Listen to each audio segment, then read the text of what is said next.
6일 지방선거에서는 강원도지사와 시도단체장뿐 아니라 강원교육을 이끌게 될 강원도 교육감도 함께 선출하게 됩니다.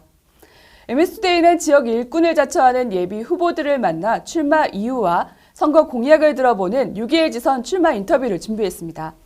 이번 시간에는 강원도 교육감 예비 후보인 신경호 예비 후보 모시고 출마 이유와 주요 공약에 대한 이야기 나눠봅니다.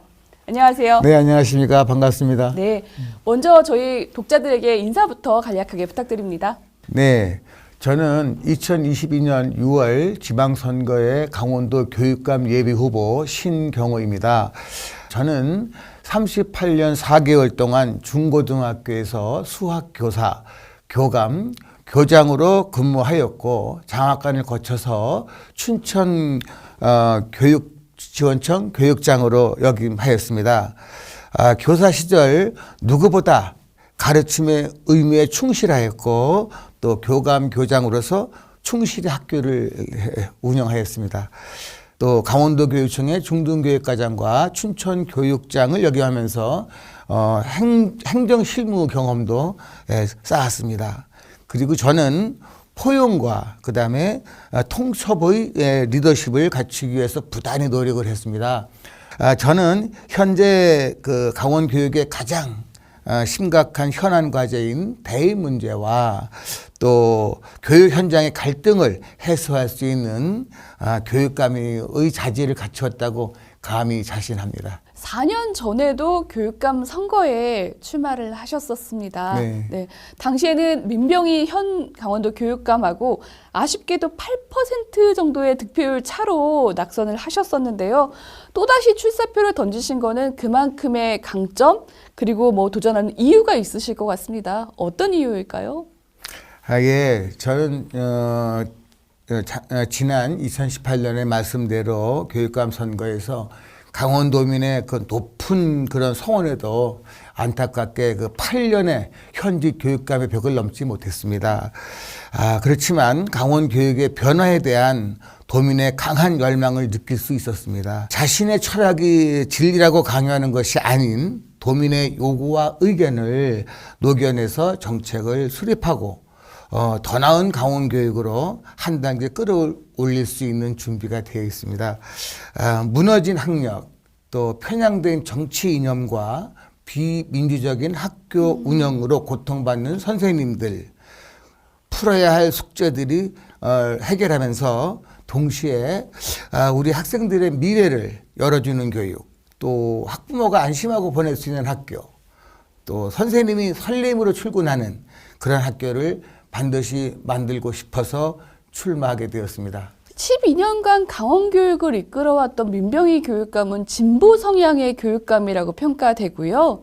또 예비후보님이신 신경호 후보님께서는 보수 성향의 후보라고 저희가 많이 평가를 하더라고요. 근데 지난 12년의 민병희 교육감은 재임 시절에 함께 교육국장도 역임을 하셨었고 또 나와서 일선 시민들을 만나면서 교육 정책에 관한 이야기도 많이 들어보셨을 것 같은데 지난 교육을 좀 돌이켜 보신다면 어떠한 성과가 있었고 또 문제점이 있다면 어떤 게 있었다고 좀 생각을 하시게 되실까요? 지난 12년 동안 그 강원도 교육청은 학교에서 행복하게만 된다고 가르쳤고요. 미래 사회 경쟁력을 갖춰주지 않았습니다. 교육에서 평가를 배척하다 보니까 학생들은 1년을 배웠는데도 자기가 얼마나 성장했는지 알지 못해 답답해 하고요. 또 대학은 수시로 가면 된다고 이렇게 하다 보니 지도하다 보니까 수능 준비나 정시 지도는 등한시하였습니다. 교육에서 하나만 옳은 것은 아닙니다. 미래의 경쟁력을 위해서 지금의 행복도 잠시 미뤄둘 줄 알아야 하고요. 또 평가와 진단으로 자기 위치를 알아야 앞으로 가야 할 길도 보이는 것입니다. 그래서 수능 실력도 쌓아주어야 수시에서 더 큰 꿈을 이룰 수 있습니다. 교육엔 진보 보수 모두 우리 아이들을 사랑하고 생각하는 마음은 다 같습니다. 이처럼 서로 다른 가치 그리고 또 입장 이런 것을 균형과 조화를 이룬 교육의 장이 실현되도록 노력해야 하는데 그렇지 못한 점이 지금 강원교육의 가장 근본적인 문제가 아닌가 생각합니다. 많이 고민해오고 또 발전 정책을 구상하셨기 때문에 네. 조금 다른 차별화된 공약도 있으실 것 같고요. 네. 이를 이행하기 위한 계획도 세우셨을 것 같습니다. 네. 대표 공약과 추진 계획에 대해서도 말씀 부탁드립니다. 더 나은 강원교육을 위해서 크게 5가지 정도의 약속을 했습니다. 큰 타이틀로 좀 말씀을 드려보면 첫 번째는 그 더 높은 학력을 준비시키겠습니다. 그래서 탄탄한 기초부터 성공하는 대입까지 학력에서 당당한 학생으로 키우겠습니다. 그리고 두 번째는 더 넓은 진로를 준비하겠습니다. 놀이부터 메타버스까지 스스로 설계하는 배움이 나의 일로 이어지는 그런 길을 넓히겠습니다. 세 번째로는 더 바른 인성, 그래서 나, 또 가족, 공동체의 가치를 존중하는 세계 시민으로 성장하도록 올바른 인성교육을 책임지겠습니다. 네 번째로는 더 고른 복지입니다. 교육가족의 요구에 세심하게 답하는 공백 없는 교육복지로 삶의 질을 높이겠습니다. 마지막 5번째는 더 돕는 행정입니다. 학생 중심, 학교 중심 교육 행정으로 모든 학교의 역량이 교육가족 한 명 한 명에게 집중되도록 그렇게 하겠습니다. 학력 인구가 너무 많이 네. 줄어들고 있어서 지역에 있는 뭐 생산성이 저하된다라는 우려도 있고요. 결국에는 이 사태가 지역 소멸로까지 이어질 네, 거라는 맞습니다. 우려도 많이 네, 나오거든요. 맞습니다. 네. 학력 인구 감소에 대한 고민도 좀 하고 계시죠. 네, 그럼 저도 사실은 초등학교를 작은 초등학교에서 네. 졸업했고 중학교도 마찬가지 작은 중학교 졸업을 했습니다. 제가 며칠 전에 이제 학부모님들을 만나 뵀더니 하시는 말씀이 우리 아이를 더 낳아야 될지 말아야 될지 고민이시다고 그랬어요. 네. 더 낳고는 싶은데 현실이 그렇지 못하다 이런 말씀을 하시면서 어려운 말씀을 하셨는데 사실 그렇습니다. 우리 아이들을 잘 가르치고 또 우리 아이들한테 부모님의 그 책임을 좀 덜어드릴 수 있는 제도를 한다면 좋겠다는 그게 큰 생각이고요. 저는 첫 번째로 이제 그 사립유치원 그 교육비를 좀 지원을 하겠습니다. 네. 모두가 공감하는 돌봄 문제이잖아요. 뭐 오후 2시부터 7시까지를 공포의 시간이라고도 말들을 한다고 그러시더라고요. 학부형님들은. 네. 돌봄 문제는 학교에서 5시까지는 책임을 지고 이어서 이후 부모들이 원하는 시간까지 돌봄은 지자체와 협력을 해가지고 지자체에서 학교 돌봄 시설을 이용을 해서 거기서 우리 선생님들과 바톤 터치가 돼서 연속으로 돌봄이 이루어질 수 있도록 그러한 체계를 좀 갖춰야 되겠다 생각하고요. 세 번째는 이제 작은 학교 문제입니다. 네. 사실 부모님들의 최종 목표는 우리 아이들의 대학 진학이거든요. 작은 학교에서는 고등학교의 내신 성적 등급도 높게 나올 수가 없습니다.